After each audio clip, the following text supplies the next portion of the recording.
గర్భంలో పడ్డాక జీవుడు 7వ మాసం వచ్చేటప్పటికల్లా ఉల్బేన సంవృతస్తస్మిన్ అంత్రైశ్చ బహిరావృత ఆస్తే కృత్వా శిరకుక్షౌ భుగ్నపృష్ఠ శిరోధర ఆరభ్య సప్తమాన్మాసా లబ్ధబోధోపి వేపిత. ఎంత అందమైనటువంటి విజ్ఞానం చూడండి. అసలు గర్భంలో పడిన దగ్గర నుంచి ఏ మాసం ఎటువంటి మార్పులు జరుగుతాయో కూడా వర్ణించాడు. ఇక్కడ పిండోత్పత్తి ప్రకరణం అని చెప్పబడితే అధ్యాయం పురాణాల్లో అనేక గీతల్లో ఉందండి. ఇది కాకుండా ఉపనిషత్తుల్లో గర్భోపనిషత్తునికి ఉపనిషత్తు ఉంది. రమణ మహర్షి ఎక్కువగా ఈ ఉపనిషత్తుని తన భక్తులు తెచ్చి చదివించేవాట.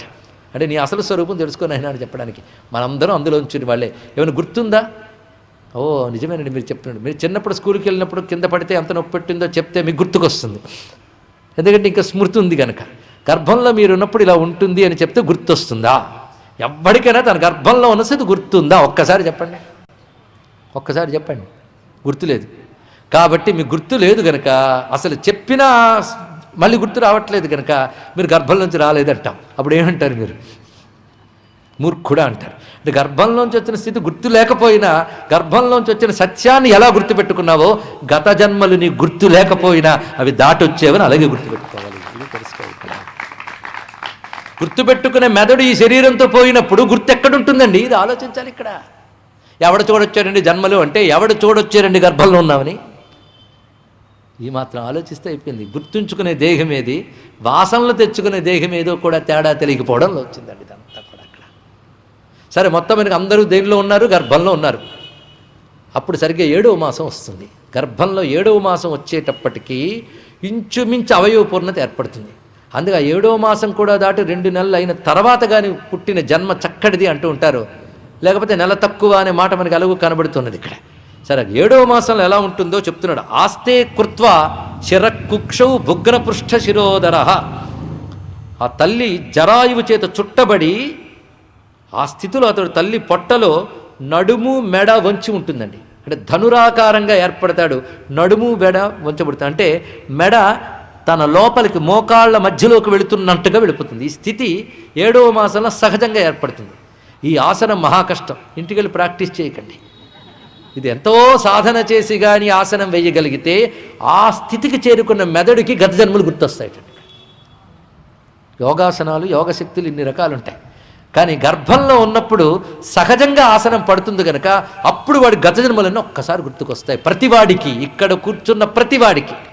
ఇప్పుడు చెప్తూ ఉంటే మా అమ్మాయికి అర్థం కాలేదంటారు కదా, మీ అమ్మాయికి కూడా గర్భంలో ఉన్నప్పుడు 7వ మాసంలో ఇదే స్థితి. ఎవరికైనా ప్రతివాడికి ఆ స్థితి రాగానే ఒక్కసారిగా భయం కలుగుతుంది అతనికి.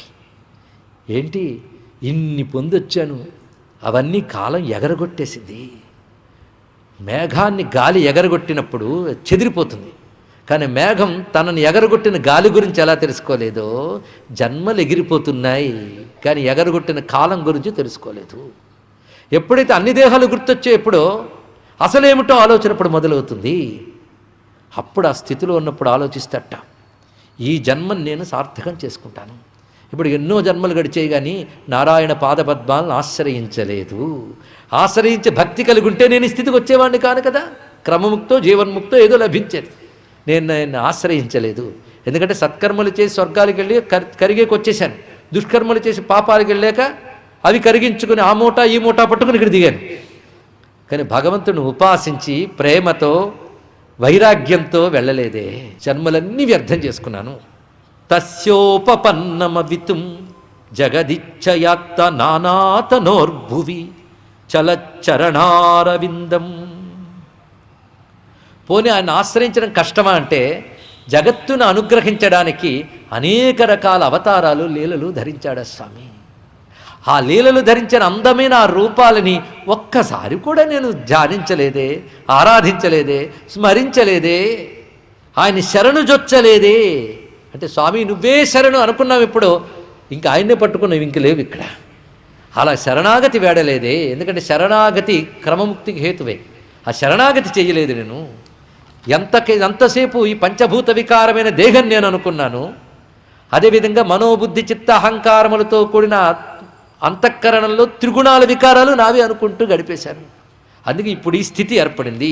ఇక ఈ జన్మని మాత్రం నేను సార్థకం చేసుకుంటాను. ఇకపై నేను తప్పకుండా బ్రహ్మచింతన పరమాత్మను ఆశ్రయిస్తాను అనుకుంటూ ఒట్లు కూడా పెట్టుకుంటాడు, ఈ జన్మ జాగ్రత్త పట్టుకుంటానని. కానీ 9 మాసాలు పూర్తయిపోతాయి, 10వ మాసం ప్రవేశించగానే ఆసనం మారిపోతుంది, బయటపడతాడు.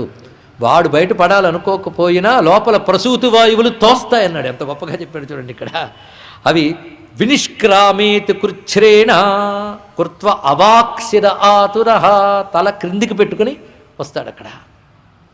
క్రమంగా ఎప్పుడైతే ఇక్కడ పడ్డాడో అప్పుడు స్మృతంతా పోయిందయ్యా. ప్రసూతి వాయువుల ప్రభావం తగిలిన వెంటనే 7వ మాసంలో తాను అనుకున్నటువంటి స్మృతి పోయి ఇప్పుడు మళ్ళీ ఏ దేహం వచ్చిందో అదే నేను అనుకుంటూ దీంతో పాపాలు చేస్తే పాపగతికి, పుణ్యాలు చేస్తే మళ్ళీ చరివిది చదవడం, ఇదంతా చూస్తున్నాడు. కనుకనే ఇప్పుడు ఈ వృత్తాంతమంతా ఎందుకు చెప్తున్నానంటే, అమ్మా ఇలాంటి దేహం లభించాక దీన్ని సద్వినియోగం చేసుకొని ముందు సత్పురుషులను ఆశ్రయించు. సత్పురుషుల ద్వారా ప్రకృతి అంటే ఏమిటి, పురుషుడు అంటే ఏమిటో అర్థం చేసుకో. ఈ రెండింటి తాదాత్మ్యం వదిలించుకునే ప్రయత్నంతో పరమాత్మ తాదాత్మ్యాన్ని పొందే ప్రయత్నం చేయు.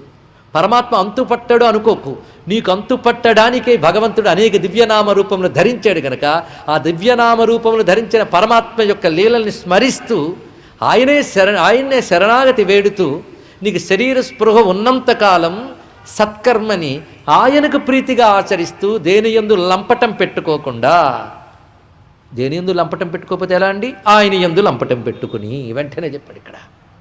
అలా ఉపాసన చెయ్యగా ఆయన అనుగ్రహంతో తప్పకుండా తరిస్తావమ్మా అని బోధించాడు. ఇదండి కపిల గీత మొత్తం మనం పూర్తి చేసుకున్న అయిపోయింది.